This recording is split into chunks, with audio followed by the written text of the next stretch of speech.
দুইটা কসমকে আল্লাহ বন্ধুরে সান্ত্বনা দিছে।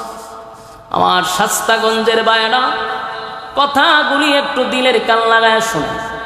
প্রথম দুইটা আয়াতে দুইটা কসম, কসমকেরই বন্ধুরে সান্ত্বনা দিল। বন্ধু আমি আপনাকে বলি নাই।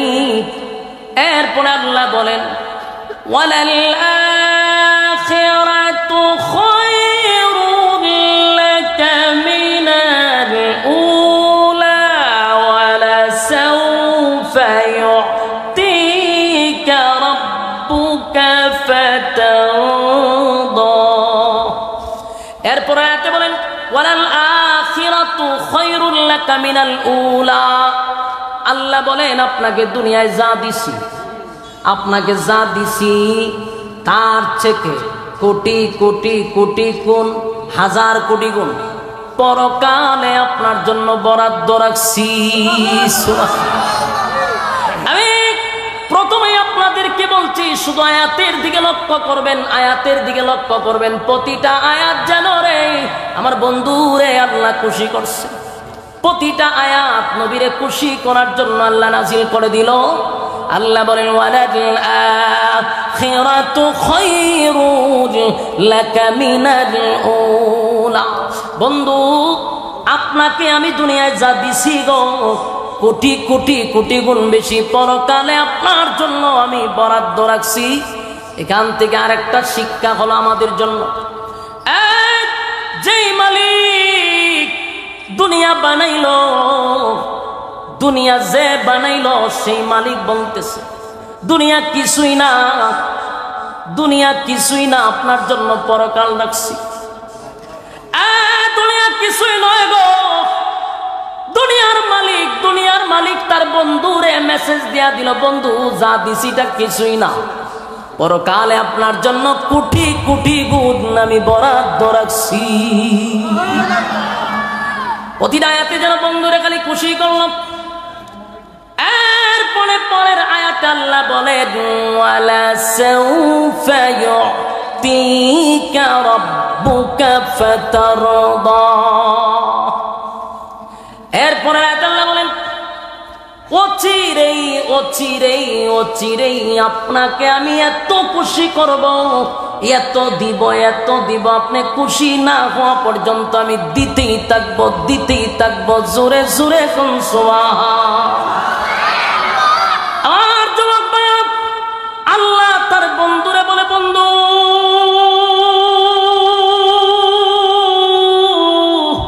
এত দেওয়া দিব, এত নিয়ামত দিব, আপনি খুশি না হওয়া পর্যন্ত আমি আল্লাহ থামবো না, আপনাকে দিতেই থাকবো। তার মানে প্রতিটা আয়াতের দিকে লক্ষ্য করে খালি বন্ধুরে খুশি করে। প্রতিটা আয়াত যেন বন্ধুরে খুশি করলো। ওয়ালা সাওফা ইউতিকা রাব্বুকা ফাতারদা। আপনাকে শীঘ্রই খুশি করব, শীঘ্রই খুশি করবো। এই কথা কেন বললো? এখান থেকে একটা জিনিস স্পষ্ট বোঝা যায়, আল্লাহ তার বন্ধুরে সিগনাল দিছে, সিগনাল অচিরে খুশি করব। তার মানে হতে পারে তখন মক্কা বিজয়ের সুসংবাদ, আর না হয় 7 আসমানে মেরাজের রজনীতে 7 আসমান টপকাইয়া বন্ধুরে ইনভাইট করছে, সিদরাতুল মুনতাহা টপকাইয়া আরশে আজিম পর্যন্ত বন্ধুরে দাওয়াত দিয়া নিছে। চিৎকার দিয়া কোন সুবহান।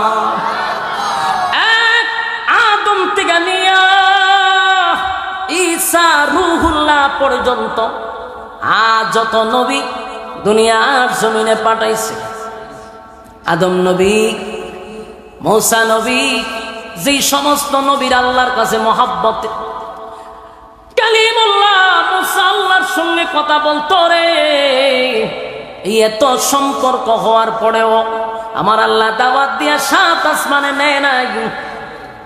মূসা নবী আল্লাহর সঙ্গে কথা বলতো পারে নাই দেখা করতে।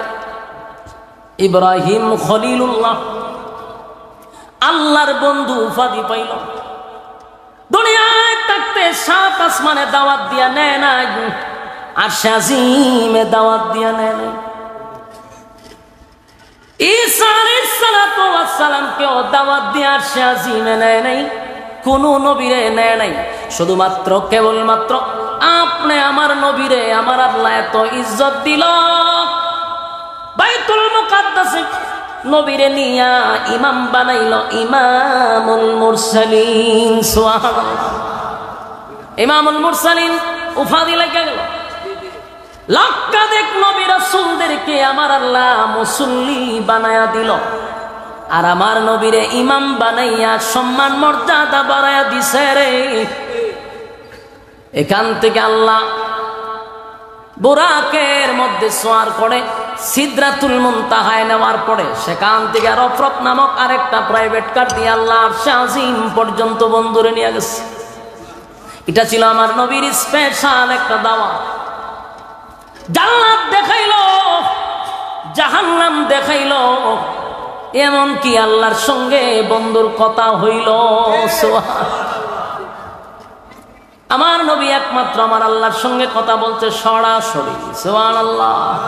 মুসা নবী কথা বলছে রে, কিন্তু ৭০,০০০ পর্দার আড়ালে। কথা কি বুঝতেছে? আল্লাহ বলেন, মুসা তুমি যে আমার সঙ্গে কথা বলো, কি বুঝছো? কতটুক দূরত্বে তুমি আর আমি? মুসা কয় কয়েক হাত দূর হইব। আল্লাহ কয়, মুসা তোমার সামনে আমার ৭০টা পর্দা আছে, এক একটা পর্দা পাড়ি দিতে ৫০০ বছরের রাস্তা। তুমি আমার সাথে এত দূরত্বে কথা বলো। আর আল্লাহ বলেন, আমার বন্ধুরে আমি দুনিয়ায় পাঠাইলাম, বন্ধুরে মন মতো বানাইলাম, সৌন্দর্য দিলাম।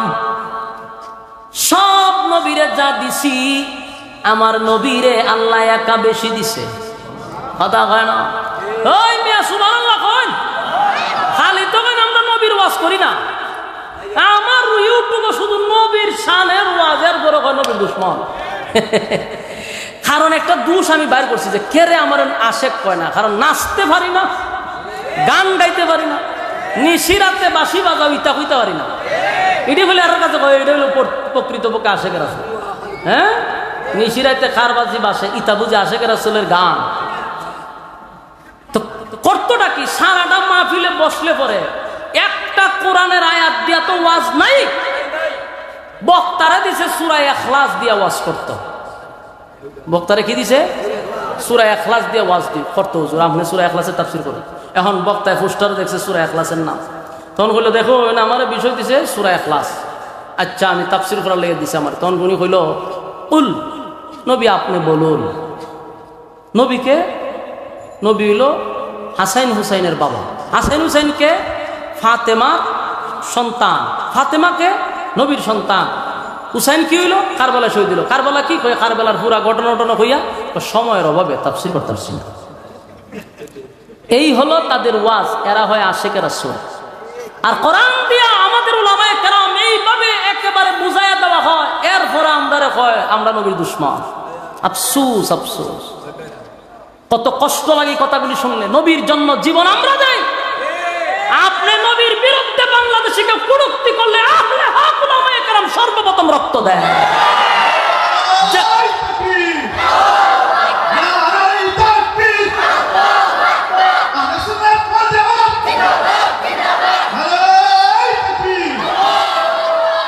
সব জায়গায় নবীর নাম।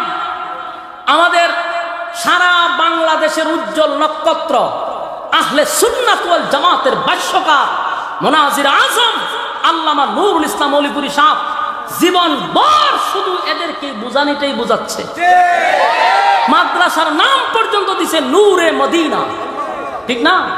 এই যে আমার থেকে মনে হয় আধা কিলো দূরে হবে হুজুরের মাদ্রাসা, নূরে মদিনা নাম দিল।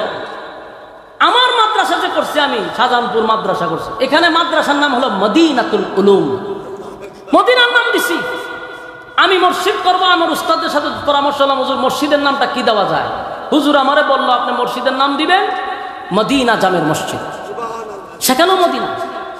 আমরা সব সময় নবীর পক্ষে কথা বলি, নবীর বিরুদ্ধে কেউ কথা বললে মাঠে নামি, আন্দোলন করি, জীবন দেই, সবকিছু আমরা করি। আর আমরা হয় নবীর দুশমন। ওই অলিপুরি সাহেবের একটা বয়ান শুনছি আমি আইবার সময়, গাড়ির মধ্যে হঠাৎ করে সামনে আইছে, হুজুর একটা এক্সাম্পল দিছে যে দুইটা ফল আছে ব্যতিক্রম, একটা হলো আনারস আর একটা হলো বেদানা। হুজুরের এক্সাম্পল আমার না, হুজুরে হয়তো যে একটা উল্টা হলা লাগাই দিছে। আনারসের মধ্যে রসে ভরা, ইডারে দিছে নাম আনারস, মানে রস নাই। আর বেদানার মধ্যে দানায় ভরপুর, এটার নাম দিছে বেদানা। বলছেন বাও না উল্টা? সুন্নতে ভরপুর যারা এদের কয় ওয়াহাবি, আর বেদাতে ভরপুর এরারে কয় সুন্নি। ঘটনা সত্য না মিথ্যা? সম্মানিত সুধী, দাড়ি রাখছি নবীর মহব্বতে, টুপি লাগাইছি নবীর মহব্বতে, পাঞ্জাবি লাগাইছি নবীর মহব্বতে, এই লাইনে চলতেছি নবীর মহব্বতে, আমাদের প্রতিটা কাজ নবীর মহব্বতে। ঘুমাইতে যাই নবী যেইভাবে ঘুমাইছে ডান কাঁধে, আমরা সেইভাবে ঘুমাইতে চাই নবীর মহব্বতে। প্রতিটা কাজে কর্মে খানাতে সব জায়গায় নবীর মহব্বতে। আমরার মধ্যে বলে নবীর মহব্বত নাই। ও মেকআপ টেকআপ লাগাইয়া এরপরে লাল নীল বাতি লাগাইয়া যারা এরার ভিতরে নবীর মহব্বত আছে। শুনো, সারাটা ওয়াজ শুননা আপনারা বিবেকের কাছে ছেড়ে দিলাম। সারা ওয়াজের মধ্যে নাই একটা কোরআনের আয়াত উল্লেখ দৌড় মারবার মন চায়। মক্তবের ছাত্ররা এর চেয়ে সুন্দর করে পড়ে, তো পড়তো কেমন আয়াত উত্তি করতে না। এরপরে নাই হাদিস নাই কোরআন, কতক্ষণ বাপ দাদার গিচ্ছা আজগুবি কাল্পনিক, নাই কোরআনও নাই হাদিস ইত্যা কইয়া এরপরে হয় সময়ের অভাব ওয়াজ করতেছি না। আমি আপনাদের কাছে মাফ চাই ভাই, আপনাদের বিরুদ্ধে না আমি একটা বক্তব্য আজকে 1 সপ্তাহ ধরে দিতেছি। আপনার আকিদা আপনার কাছে, আমার আকিদা আমার কাছে, কিন্তু আমাদের ইসলাম এক। আপনি যেই আল্লাহকে আল্লাহ বলেন, আমিও সেই আল্লাহর আল্লাহ বলি। আপনি যেই নবীর জন্য মহব্বত পাগল, আমিও সেই নবীর মহব্বতে পাগল। আপনি যে কোরআনকে আল কোরআন মানেন, আমিও সেটাকে কোরআন মানি, আল কোরআন মানি, তার সংবিধান মানি। তাহলে মূলে আমরা এক। আপনার আল্লাহও ঠিক আছে, আমার নবীও ঠিক আছে, কোরআনও ঠিক আছে। এখন আপনার মধ্যে দূরত্ব হলো আকিদা নিয়া। ভাই আপনার আকিদা আপনার জায়গার থাক, শত্রুতা আমি ঘুরে লাভ নাই। আমিও আমার নবীর দুশ্মন হইয়েন না, আমিও আপনার বিরুদ্ধে কথা বলবো না। কারণ আমাদের কলিজা লাগে, নবীর জন্য জীবন দিয়ে আমরা উল্টা তোহমত দেন আমরা, এটা তো কষ্ট লাগে। সারাটা বয়ানে আমরা শুধু নবীর ওয়াজ নবীর ওয়াজ নবীর ওয়াজ, এরপর আমরা করি না। কথা বুঝতেছেন? আমার এলাকা প্রথম মাহফিল তো ঝামেলা করছে, আপনারা জানেন, বহুত দরবার টরবরে মাহফিল হয়েছে। তখন কুয়াকাটার হুজুর আনছিলাম, আনার পরে ওয়াজ করছে ওই ফার্স্ট টু লাস্ট পুরাটা ওয়াজ খালি নবীর সামনে। মানুষ কানতে কানতে ফ্যান্ডেলে মনে করেন গড়াগড়ি শুরু করছে। বিকালবেলা ওই যে ফিররা বাধা দিছিল, যে ফিররা মিছিল মিটিং করছিল, এরার মুরিদানে গিয়ে বলে হুজুর ওয়াজ তো বালা করছে, খালি নবীর কথা কইছে, খালি নবীর কথা কইছে, খারাপ করছে না তো। ফিরে তো করছে বিপদ, মুরিদরে বুঝাইতো কেমনে? অত বালা বালা না কিতা কয়, অত বালা বালা না রে। মুরিদ না হুজুর আমরা তো দাঁড়ে বইয়ে উঠছি, পুরো নবীর ওয়াজ হয়, অত বালা বালা না। চিন্তা করছেন উম্মতের মধ্যে কি পরিমাণ ফাটল সৃষ্টি করে রাখছে। এই জন্য ছোটখাটো বিষয় নিয়ে আমরা দ্বন্দ্ব করবো না। আপনি নবীর মহব্বত করলেন বিশ্বাস করি, আপনি নবীর জীবন দিবেন আমি বিশ্বাস করি, আপনি নবীর মহব্বত করে এই জন্যই নবীর জন্য পাগল বিশ্বাস করি। আপনি দাঁড়ান আমি বৈশা, আপনি দাঁড়াইয়া করেন আমি বৈশা করি, অসুবিধা নাই তো, কোনো অসুবিধা নাই। কিন্তু আপনি আমার মধ্যে যে গ্যাপটা, এই গ্যাপটা পূরণ করা দরকার। সাধারণ মানুষের মধ্যে কিছু লোকগুলি এই ফাটল সৃষ্টি করতেছে। আপনি নবীর মহব্বত করেন, আমাকে আপনি বলেন নবীর জন্য যদি জীবন দিতে হয় আমরা প্রস্তুত। কারণ হাসরের মাঠে আমার নবীর সুপারিশ ছাড়া একটা মানুষ জান্নাতে যেতে পারবে না। দুনিয়াতে যেমন নবী লাগছে, পরকালেও নবী ছাড়া উপায় নাই। এই নবীর বিরুদ্ধে কেউ কথা বললে আমরা সহ্য করব? বেহুদা ভুল বুঝাবুঝি হচ্ছে আল্লাহ রাস্তে। এই যে মাদ্রাসা, এখানে মাদ্রাসা আছে, এই মাদ্রাসা গিয়ে দেখেন খালি নবীর কথাই চলে। বাস্তব না বাস্তব? আমরা মিলেমিশে চলতে চাই। টুপিওয়ালারা যদি এক হয়ে যায়, কসম খোদার বাংলাদেশে রাজত্ব করার কেউ নাই। কোটি কোটি টাকা ব্যয় করা হচ্ছে আপনি আর আমাদের মধ্যে দূরত্ব সৃষ্টি করার জন্য। এই ওয়াহাবি সুন্নি নিয়ে মাঝখানে দিছে একটা দেওয়াল তৈরি হইয়া, মাঝখান দিয়া ফায়দা লুটতেছে রাম আর বামরা। কিন্তু আমরা মূলে এক ছিলাম। আপনার যে আল্লাহ আমারও সেই আল্লাহ, আপনার যে নবী আমার সেই নবী, আপনার যে কোরআন আমার সেই কোরআন। মাঝখানে কেন ফাটল সৃষ্টি হবে? কোটি কোটি টাকা খরচ করে উম্মতের মধ্যে ফাটল সৃষ্টি করতেছে রাম বামগুলি। আজকে যদি সব টুপিওয়ালারা এক হয় বাংলার জমিনে, কসম খোদা, বাংলাদেশে আর কেউ থাকবে না উলামায়ে কেরামদের উপরে কথা বলা।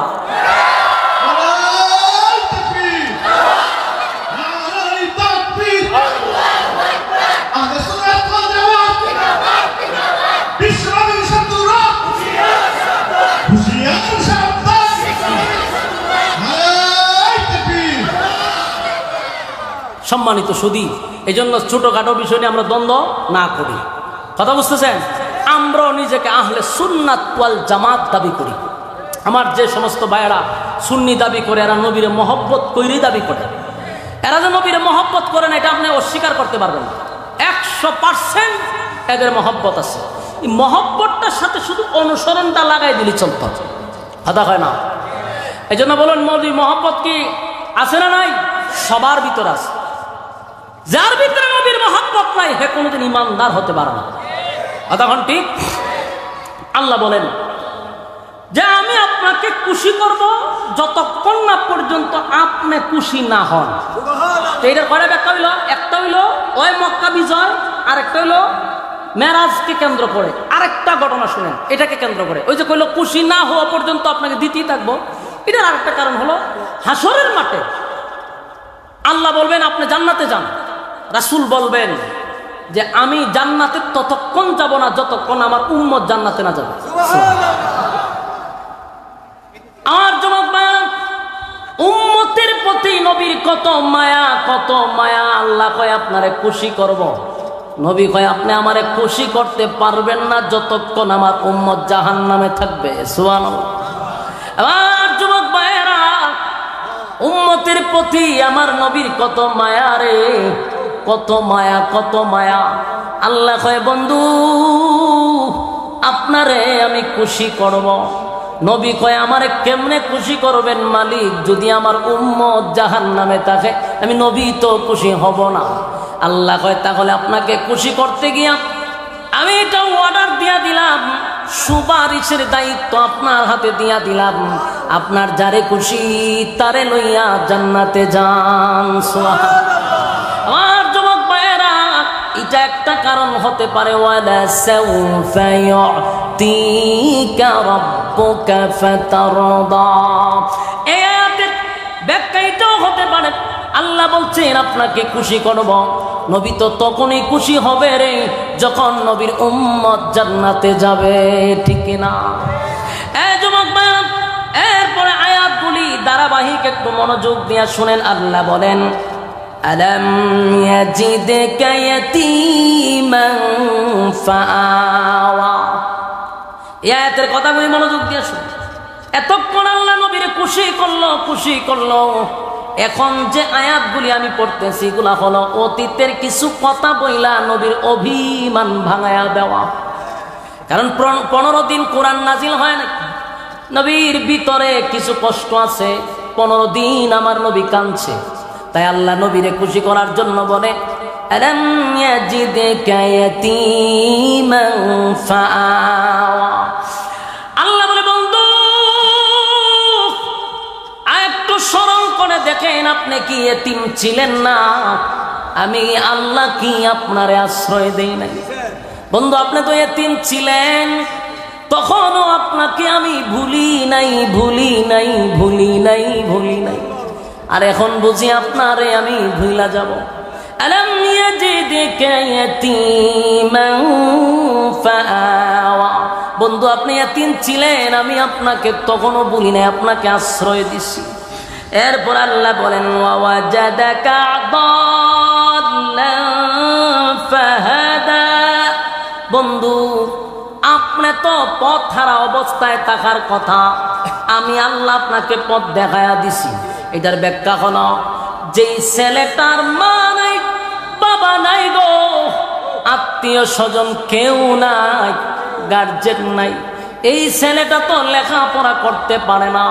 এটা তো রাস্তার টোকাই হয়, হিরঞ্চি হয়। বাস্তব না বাস্তব? যার মা বাবা নাই, কেউ গার্জেন না, এটা রাস্তাঘাটে দৌড়াদৌড়ি করে, লেখাপড়া করে না, খারাপ হয়ে যায়। আল্লাহ কয় বন্ধু আপনার মা নাই, বাবা নাই, গার্জেন নাই, আমি আল্লাহ আপনাকে গার্জেন হইয়া স্নেহের চাদর দিয়া ঘুরা রাখছি, পথ হারা আপনাকে করতে দেই নাই। বন্ধু আপনি কেমনে বললেন আমি ভুলে গেছি, এতিম অবস্থায় পাইয়া আপনাকে আশ্রয় দিলাম, পথ হারা হইতে দেই নাই, সঠিক পথে রাখলাম। এরপর আল্লাহ বলেন বন্ধু এখানেই না, ওয়াজাদাকা আইলান ফাআগনা, আপনি নিঃস্ব ছিলেন, গরিব ছিলেন, আমি আপনাকে ধনী বানাইছি। আমার যুবক ভাইরা দিলের কান লাগায়া শুনেন, আল্লাহ বলছে আপনি গরিব ছিলেন গো, আমি আপনাকে ধনী বানাইছি। কি বানাইছি? আরো জোরে, আরো জোরে, সবাই মিলে। কেন বারবার বললাম? আমাদের বাংলাদেশে ওয়াজ চলে একটা, এটা হলো নবী খালি গরিব, নবীর বেড়ে ভাত, এই ওয়াজ চলতেছে যুগের পর যুগ, কিন্তু আল্লাহ কয় আপনারা ধনী বানাইছি। এই ওয়াজ চলে না। ইসলাম তারে এমন ভাবে নিয়ে আসছে, একেবারে ভিক্ষুকের জায়গায় নিয়ে বসাই দিছে। অথচ আল্লাহ বলেন আপনি গরিব ছিলেন, আপনাকে ধনী বানাইছি। আমরা সারা জীবন ওয়াজ করি খালি গরিব গরিব, ইসলাম মানে গরিব, এগুলা কইরা ইসলামের ইজ্জত 12টা বাজায়া দিছে। আজকে শিল্পপতিদের ছেলেরা মাদ্রাসায় ভর্তি করে না, কারণ আমাদের ইসলামটার আছে কোথায় নিছে? ইসলামটারে নিছে জানাজার কাছে, ইসলামটারে নিছে মসজিদ আর মাদ্রাসা, এতটুকু। অথচ এই আলেম উলামারা দিনের ইলম শিকার করে শুধু মসজিদ আর মাদ্রাসা নয়, আলেমদের যোগ্যতা হলো রাষ্ট্র পরিচালনা করা। কথা হয় না? ইমাম আর মুয়াজ্জিন শুধু মসজিদের জন্য নয়, যিনি ইমাম তিনি নেতা। শুধু মসজিদ চালাবে এমনটা নয়, সে তো রাষ্ট্র চালাবে। ইমাম কি চালাবে? রাষ্ট্র চালাবে। আমি প্রথমেই বলছি, কোটি কোটি টাকা খরচ করে আমাদের মধ্যে ফাটল সৃষ্টি করতেছে। আলেমদেরকে শুধু মসজিদ কেন্দ্রিক, মাদ্রাসা কেন্দ্রিক, জানাজার মাঠে এতটুক পর্যন্ত আমাদেরকে আবদ্ধ করে রাখছে, বন্দী করে রাখছে। আর বাকি রাষ্ট্র বদমাশ সুর গুন্ডাদের হাতে চলে গেছে। আমাদের উচিত ছিল দেশ পরিচালনা করার, কিন্তু আমাকে দিচ্ছে না। কেন?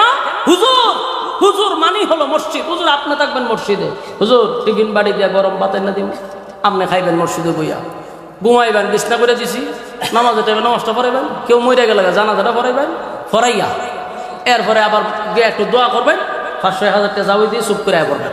আর বিয়া শাদী হইলে আপনারা ডাক দিব। এই কাজের লেগে গেল হুজুর বাংলাদেশের মানুষের ব্রেইনের ভিতরে ঢুকাই দিছে, ব্রেন ওয়াশ করাই দিছে যে হুজুর হলেও এতটুক কামের লেগে। আফসোস আফসোস। অথচ এই হুজুররা দেশ চালাইছে,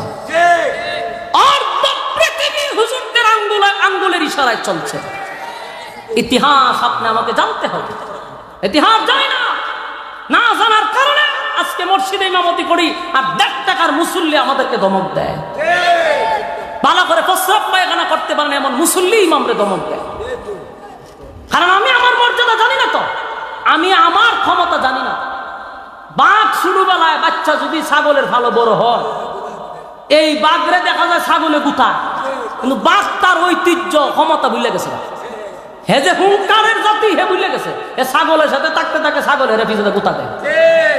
এ গুতা খাইতে খাইতে এক সিভাগ গিয়ে বই চুপ করে জিগায় আরেকজনের থেকে পরিশোধ করে এরার অত্যাচার এই গানা।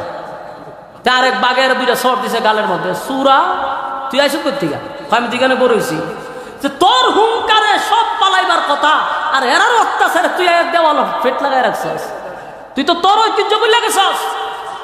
তা আমরা হুজুররা হযরত উমরের ইতিহাস ভুলে গেছি, ওসমানের ইতিহাস ভুলে গেছি, মুহাম্মদুর রাসূলুল্লাহর জিন্দেগি ভুলে গেছি। আমার রাসূল দেশের প্রেসিডেন্ট ছিল, নবী দেশের রাষ্ট্রনায়ক ছিল।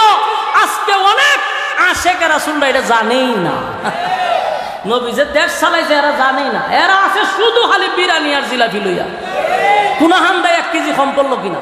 আরে ভাই তোদের পক্ষে কথা বলতেছি, কেন আমি আর তুমি মিলাদের মধ্যে থাকবো? তুমি আর আমি রাষ্ট্র চালাবো, হাতে হাত মিলাও, কাঁধে কাঁধ মিলাও, তুমি আর আমি রাষ্ট্র চালাবো। আমাদেরকে জিলাপি আর বিরিয়ানি দিয়ে বসায় রাখছে, আমরা এই কাজের জন্য নয়, আমাদের ঐতিহ্য আমরা ভুলে গেছি। এই জন্য কাঁধে কাঁধ মিলাও, হাতে হাত মিলাও, আমরা আগামী দেশ চালাবো। তবে ঐক্য হতে হবে, ঐক্য ছাড়া বিকল্প কোনো রাস্তা নাই। সম্মানিত সুধী, এবার আসুন, রাসূল সাল্লাল্লাহু আলাইহি সাল্লামকে আল্লাহ বলতেছে আপনি গরিব ছিলেন, আপনাকে ধনী বানাইছি। তার মানে ইসলাম শুধু গরিবের মধ্যে নয়, ধনীর মধ্যেও আছে। হযরত উসমান রাদিয়াল্লাহু তাআলা আনহুর যেই পরিমাণ সম্পদ ছিল, তখনকার যুগের শিল্পপতি ছিল, এই ধনী হওয়ার পরেও কি ইসলাম পালন করে নাই? তাহলে আমরা খালি ইসলামদের গরিব বানাই কেন? সুলাইমান আলাইহিস সালাতু ওয়াস সালামের জীবনী পড়বেন, কোরআনের একটা আয়াত আছে, লম্বা তাফসীর আছে, অনেক উলামায়ে কেরাম এটা নিয়ে আলোচনা করছে, শুনবেন, আমাদেরও আলোচনা আছে, শুনে নিবেন। সুলাইমান নবীর আল্লাহ গোটা পৃথিবীর বাদশা বানাইছে, পৃথিবীর, গোটা পৃথিবীর, একটা দেশ নয়। এই সুলাইমান নবী পৃথিবী চালাইয়াও আল্লাহর গোলামি করছে, আর আমরা রে কই নিয়ে বসাইছে চিন্তা করছে, এটি হইলে তো আমি ভালো না। অথচ আমি আমার সমস্ত উম্মতি মুহাম্মদীর দরদে কথাগুলি বলছি, এরপরে সমালোচনা করবো, হয়তো আমরা কিতা কথা, তুই কিতা করবে যদি কষ্ট তুলি, তুই ইমামতি আর ওই মাঝে নিয়ে মাঝের ব্যাগ টান দিয়া সভাপতি দেখবে তোর বাজার করে বুঝুর ব্যাগ টানলে আমার বৌদ্ধারে দিয়া তুই তুই করবি। কারণ তুই তো ওই যে বাঘ ছাগলের লাগে তুই বড় হইছিস, তোর তো বড় হওয়ার কথা না ছাগলের সাথে, বাঘের মেলা তাহার কথা ছিল, আইসো ছাগলের মেলা। তোমার মন সংকীর্ণ, এই জন্য তোমার ভিতরে উদারতা নাই। তোমার মনকে আরো বড় করো, যে আলেমরা আগামী রাষ্ট্র পরিচালনা করবে, তুমি এই মাইন্ডে আসো, আল্লাহ বুঝার মানার তৌফিক দান করে দাও। আল্লাহ রাব্বুল আলামিন বলেন, ওয়াওয়াজাদাকা আইলান ফাআগনা, বন্ধু আপনি গরিব ছিলেন, আমি আপনাকে ধনী বানাইছি। আম্মা জান খাদিজা তখনকার যুগের একজন শিল্পপতি মহিলা ছিল, ধনাঢ্য মহিলা ছিল। আরবদের মধ্যে যারা ব্যবসা করত সবার মধ্যে খাদিজা অন্যতম একজন মহিলা ছিল, যার অটাল সম্পত্তি ছিল, কোটি কোটি টাকার সম্পদ। আল্লাহর নবীকে যখন বিবাহ করলেন, আম্মা জান খাদিজা বলেন, আমার পয়গম্বর আজকে থেকে আমার যত সম্পত্তি আছে, আমার যত ধন সম্পদ আছে, সব আপনার কদমে ঢেলে দিলাম। আপনি ইসলামের জন্য যেভাবে পারেন, যেমনে পারেন খরচ করেন, আমার কোনো অধিকার নাই, আমার কোনো মন্তব্য নাই। আমার যুবক ভাইরা, এখান থেকে আপনি আমার শিকার আছে, তার মানে আমার নবী এক সময় দেশের প্রেসিডেন্ট ছিল কি ছিল না? নবী যে দেশ চালাইছে, এই ওয়াজ কেন করেন না? আর কত জিকির মানুষের শিখাইবেন? জিকির তো মানুষে করতে পারে, ইল্লাল্লাহর জিকির পারে, আল্লাহর জিকির পারে, তসবিহ পড়তে পারে, এগুলা ঘরে বসে ইবাদত করার জিনিস। জিকির মাহফিলে না, লোক দেখানো ইবাদতের দরকার নাই তো। জিকির করবেন ঘরে বসে, আপনি তাহাজ্জুদের সময় জিকির করেন, আল্লাহরে শুনান। মাহফিল আইয়া কুকুর কাকুর কইয়া আপনি মাফলা ফায়া সুবাই একটা রূপটা তো করে যান গা, এটা বন্ডামি ছাড়া আর কিছুই না। জিকির করবেন একা, কিন্তু আল্লাহর সামনে বসে আপনি জিকির করেন, একা থাকেন, পকেটের ভিতরে আপনি তসবিহ রাখেন, মানুষকে দেখায় না, পকেটের ভিত্তি তসবিহ পড়েন, বাহির করে সুবহানাল্লাহ সুবহানাল্লাহ, এটি কিতা? এটা তো লোক দেখানো ইবাদত, এটা বন্ডামি। তসবিহ পড়তে গেলে পকেটে রাখেন, তসবিহ আপনি এমন ভাবে পড়তেছেন মানুষ বুঝবো আপনার পকেটে হাত দিয়ে রাখছেন, এটা হলো আপনার সত্যিকারের আল্লাহ বলা। মানে তসবিহ একটা নিয়ে আইব, সুবহানাল্লাহ সুবহানাল্লাহ সুবহানাল্লাহ, মানুষের দেখায় আমি তসবিহ পড়ি, হেতেরে বন্ডরে, এটা বোঝার বাকি আছে নাকি? বন্ডামি বাদ দিতেই হবে। এই মাহফিল আইসা জিকির কইরা করে আধা ঘন্টা সময় কাটানোটা অনর্থক, ফালতু, এছাড়া কিছুই না। এরপরে কয় আমরা তো নবীর শান গাই, তোর শান গাওয়ার জায়গা এটা না, তোর ওয়াজ করবার লেগে আনছে, তুই ওয়াজ করবি, তুই কোরআন হাদিস দিয়ে ওয়াজ কর, মানুষকে বুঝাই দিল তোরা আনছে, তুই কেন শান গাছ করে? প্রত্যেকে এই গজল শিখা, গজল গাওয়া, এটা কি আপনারা লেগে ফরজ না ওয়াজিব না সুন্নত না কোনো নৃত্য না? মন চাইছে একজনে বয়ে বয়ে গাইলো আবেগে, আমরাও গাই, কিন্তু মাহফিলে এইগুলো হয়ে আমি সময় কাটাইতাম কেন? আর জিকির দিয়া আধা ঘন্টা নাচে কেন? এই কথাগুলি বলে দীক্ষা আমার আমি নবীর দুশ্মন, অথচ আপনার পক্ষে কথা বলতেছি। নবীর মহব্বত সবার ভিতরে আছে, মাহফিলও জাহির করার দরকার নাই, আধা ঘন্টা জিকির দিয়া, জিকির আল্লাহর জন্য করবেন, একা করেন ঘরের ভিতরে। সম্মানিত সুধী, এই যে কথাগুলি বলার দরকার ছিল, এরা তো এই কথা বলে না, কোন সময় বলবে? সারাদিন তো জায়গা জিকির আর বকাবকি। রাসূল যে দেশের রাষ্ট্রনায়ক ছিল, এই কথাটা তো ওয়াজ একবার বলে না। উমর যে দেশ পরিচালনা করছে, এটাও বলে না। আল্লাহর রাসূল দেশ পরিচালনা করছে, প্রেসিডেন্ট ছিল, সেই ওয়াজ বেশি বেশি বেশি করে করা দরকার। কেন বেশি বেশি করা দরকার? কারণ আজকে আলেমরা যখন নির্বাচনে দাঁড়ায়, রামদারা কয় হুজুরা রাজনীতি করতে পারে, হুজুরা রাজনীতি পাইছে কো হয়নি, প্রকাশ্যে কয় হুজুরা রাজনীতি পাইছে কো। এখন সবসময় যদি ওয়াজ শুনতো যে রাসূল দেশের প্রেসিডেন্ট ছিল, তাহলে কি আমরা কইতো যে হুজুরা রাজনীতি পাইছে কো? দিদি তো কয় না, এরা কয় কি তার নবীর ভেড়ো ভাত্তর আসি, নবী খাইতে পারছে না, শরীরে কালি আসিল, এগুলা কইয়া সাধারণ ওই রামবাম রে বুঝাইছে। রামবাম রে দেখছ নি নবীর ভেড়ো ভাত তো আসেন আর হুজুরে ভাই পেট কাটতে চলে, হুজুরে রান খায়।